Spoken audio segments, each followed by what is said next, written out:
Jesus continua o caminho e nós precisamos continuar com Ele, né? Então nós vamos meditar hoje a palavra de Deus que está em Isaías, capítulo 11, versículo de 10 a 12. Então você pega a palavra, toma aí o seu texto bíblico, abre a sua Bíblia e vamos juntos rezar com a palavra, meditar a palavra, mergulhar no mistério da encarnação, mergulhando nos textos bíblicos. Vamos pedir o Espírito Santo, Ele que é o responsável pelo mistério da encarnação, que entrou no ventre da Virgem Maria, no ventre virginal de Maria, e depositou ali o Verbo divino. Algo que era impossível ao homem, Deus realizou. E nós clamamos em nome de nosso Senhor Jesus Cristo, cujo mistério celebramos, cujo mistério nos prepara. Nós queremos clamar pelo poder da palavra de Deus que nós vamos meditar, pelo mistério presente escondido em cada versículo, pelo nome de nosso Senhor Jesus Cristo, pelo mistério quenótico. Vem Espírito Santo e enche-nos, faz a novidade do Evangelho acontecer em nossos corações, em nossa vida, faz do nosso coração uma manjedoura. Maria gerou Jesus no seu ventre, que nós possamos gerá-lo em nosso coração, na nossa mente, como verdade, como palavra. Espírito Santo, vem.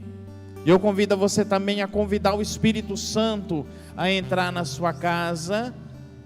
Com o braço forte e poderoso do Altíssimo, Deus realiza maravilhas. Coloque a sua família sob o impulso e o poder do Espírito. Espírito Santo, vem. Sob a luz do Espírito Santo, podemos perceber como Deus foi revelando o seu amor e a sua presença ao longo da história. Vamos ouvir a palavra de Deus sob o impulso do mesmo Espírito Santo.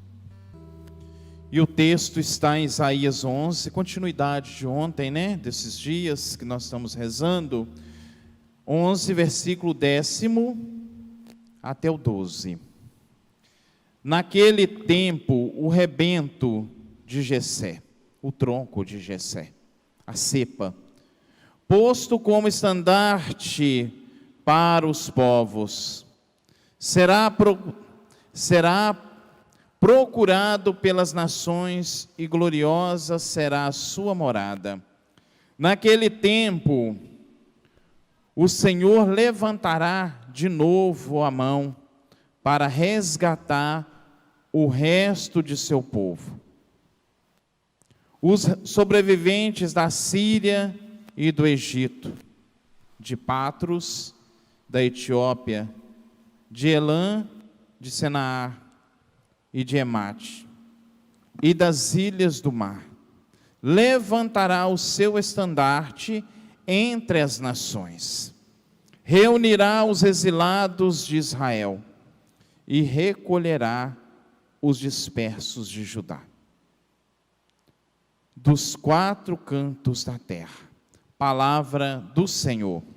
Graças a Deus. Nós vamos rezar a palavra. Aleluia. A realidade dos nossos tempos está marcada pelas consequências dos erros, dos pecados cometidos pela humanidade no correr da história. Destruímos a natureza, complicamos nossos relacionamentos, deixamos confusão se hospedar em nossos corações. Nós vamos partilhar agora a palavra proclamada, falar um pouco, partilhar um pouco dessa palavra, da palavra que é a palavra de Deus, carregada da força do Espírito Santo, por isso ela tem o poder de transformar a nossa vida. A palavra de Deus no deserto alimentou tantos homens e mulheres, fez desses grandes heróis da fé, porque a palavra ela é força, é a única força capaz de transformar o deserto em jardim florido. A palavra ela dá o sentido Porque quando nós chamamos a palavra de logos, nós falamos também que a palavra, ela é o sentido, ela tem poder de criar. Foi pela palavra que Deus criou o céu e a terra, todas as coisas. Então aí nós vamos partilhar essa palavra. É hora importante da novena, hora de partilhar nossos ideais e opiniões.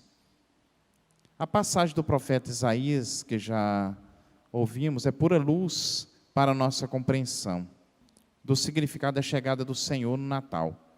Como faremos para acolher essa luz? Ontem nós estávamos falando do tempo messiânico, que é um tempo de harmonia. Não existe mais diferença entre a cobra, a serpente. Agora a cobra já não oferece mais o perigo, porque a criança de peito brinca com a cobra, se tornou amigos. A pantera e o cabrito, ou seja, os animais domésticos e os animais selvagens, já não são rivais, mas amigos. E hoje nós falamos de 2 reinos, né? Os reinos que serão um só reino. Os povos não serão vários povos, mas um só povo. E claro que hoje, olhando para a igreja, nós falamos que um só povo, esse único povo, é a igreja, né? É o reino de Deus. Então, fim da divisão e hostilidade entre Israel, o reino norte, o reino de Judá e o reino sul. Paz e harmonia nós podemos contemplar no tempo messiânico, ou seja, se não há mais rivalidade nem entre os animais, quanto mais entre os homens, né? Já não há possibilidade mais de rivalidade, guerras. Então, guerra é algo pré-histórico, podemos dizer, porque se o Cristo já veio, Ele é o príncipe da paz, já pisou a nossa terra, então não há mais guerra, né? Nós vemos aí uma figura importante, cepa, que é, ou seja, tronco. Quando a gente fala de tronco, a gente logo lembra de uma planta que não tem mais nada a produzir, né? Não, é um rebento que não produz mais nada. Mas veja que o profeta Isaías, ele apresenta a cepa como esperança, brotar, produzir vida, produzir frutos. Então a gente pode perceber também esse reino trazido que o Messias traz. Nós podemos perceber que as características essenciais desse reino são bem parecidas com as características da igreja. A igreja é um só povo, não há mais, vai dizer São Paulo, né? Que a igreja de Cristo, um só corpo, um só espírito, que esse povo já não existe mais homem e mulher, escravo ou livre, grego e judeu, todos formamos um só povo. No dia da solenidade de Cristo Rei, no prefácio de Cristo Rei, apresenta a característica desse reino. Veja as características que nós contemplamos na missa, no prefácio. Um reino eterno e universal. Lembra a igreja também, né? A igreja está a serviço do reino. Ela não é o reino, mas ela está a serviço do reino. Reino da verdade e da vida. Reino da santidade e da graça. Reino da justiça, do amor e da paz. Se nós olharmos também para a oração quinta da Eucaristia, oração eucarística, no fim a gente pede força para construirmos o reino que é vosso, mas que também é nosso. Nós olharmos a oração eucarística quinta, lá no final vai dizer: dai-nos força para construirmos um reino que é vosso, mas que também é nosso. É de Deus porque Ele é o Rei, o absoluto. É nosso porque Ele entregou para nós. Então, se é nosso e a gente pede essa força, significa que o reino também é construído por nós. Homens e mulheres de fé, homens de esperança, mulheres de esperança. É próprio da igreja, a missão da igreja, construir esse reino. É missão de cada batizado, construir esse reino. O reino é de Deus, ele não é meu. Mas eu sou chamado como batizado, crismado, receber a comunhão, meditar a palavra de Deus diariamente, que nós temos a palavra de Deus, né? Que vai nos iluminando no decorrer da vida. Nós temos um compromisso, construir um reino. Né? O reino. Quando Deus criou o céu e a terra, criou o homem, entregou tudo nas mãos do homem. Né? Agora cabe ao homem, tem a missão de construir o reino. Construir o reino. E o reino bem parecido com, ontem nós falávamos, né, do paraíso. Todo homem tem saudade do paraíso, tem desejo do paraíso. Quando as pessoas trabalham, né, para o bem, mesmo aquelas pessoas que aparentemente não têm fé, eles trabalham para a construção do reino, né, mesmo inconsciente. Amém? Como nossas famílias podem combater a mentalidade do Natal como festa de consumo e de tornar a sua vivência mais cristã? E aí, gente? Como nós podemos, a nossa família, como família cristã, combater essa mentalidade, um Natal consumista? É refletir a vinda, né, de Jesus na simplicidade, na humildade, que hoje falta tanto, né, no corações das pessoas. Ou seja, ter consciência de verdadeiro o que é o Natal. É ser simples, né? É doar-se, né? É ser receptível a essa doação, que muitos também não conseguem aceitar esse compromisso de amor, de fidelidade, de atenção. Se perdeu muito no dia a dia esse compromisso, né, de carinho.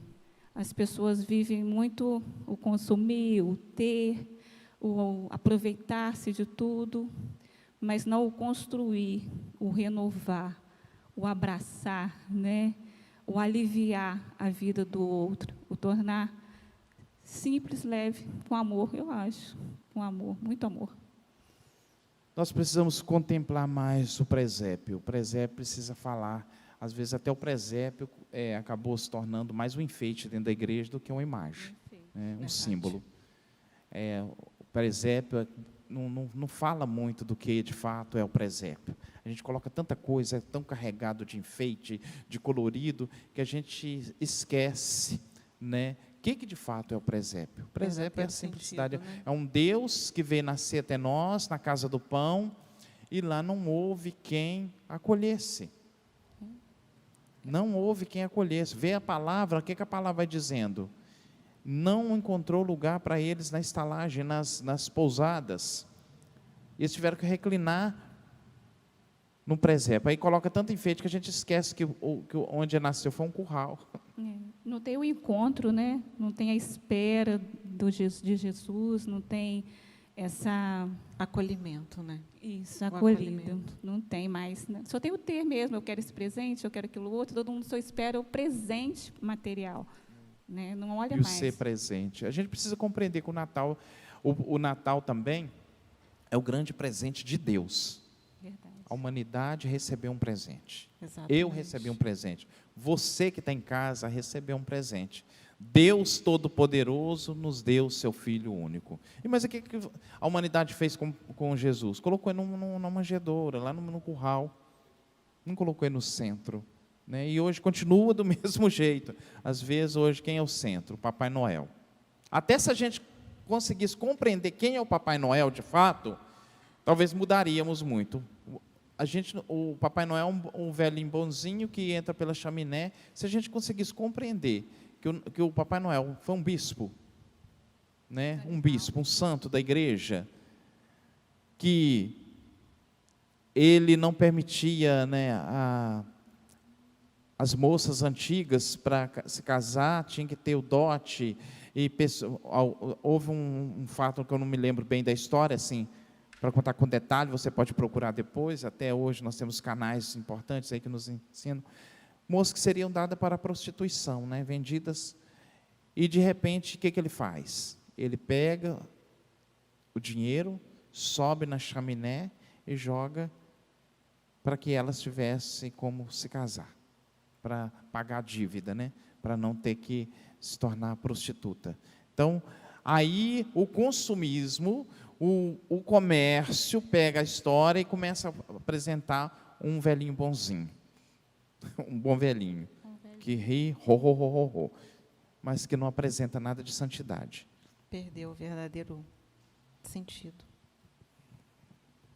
Então, é o tomar consciência de fato o que é o Natal. Olhar mais para o presépio. Olhar para o presépio, olhar para a simplicidade, olhar para o outro como imagem e semelhança de Deus, que o outro também foi resgatado pelo mistério do Natal.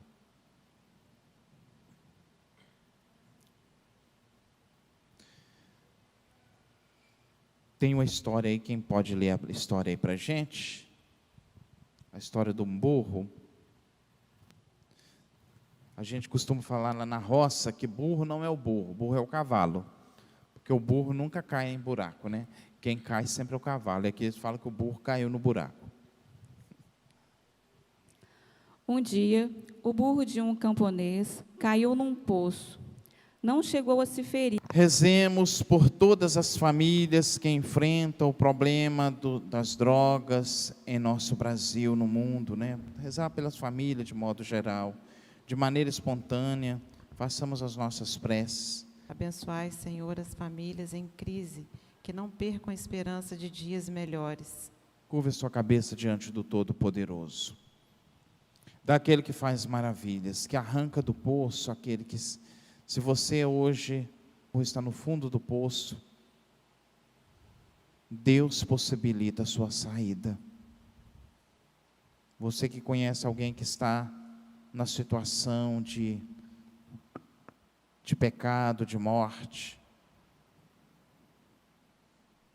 curve a sua cabeça e reza por eles, rezando pela restauração de famílias, de lares, de casa, relacionamento familiar destruído pelo pecado, pela indiferença, pela morte.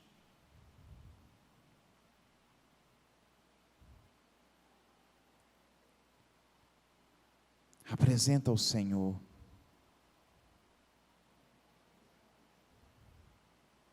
Reunidos aqui, nós estamos na paróquia São José, com todas as famílias hoje representadas aqui pelo terço das mulheres, acolhidos nesta casa, que anseia viver a salvação por vós concedida. Derramai a vossa bênção sobre todos, sobre a água, sobre os objetos apresentados, sobre o presépio, sobre os projetos e os planos que cada um traz no coração. Nós os pedimos isso pelo santíssimo nome de nosso Senhor Jesus Cristo. Em nome do Pai, do Filho e do Espírito Santo. Amém.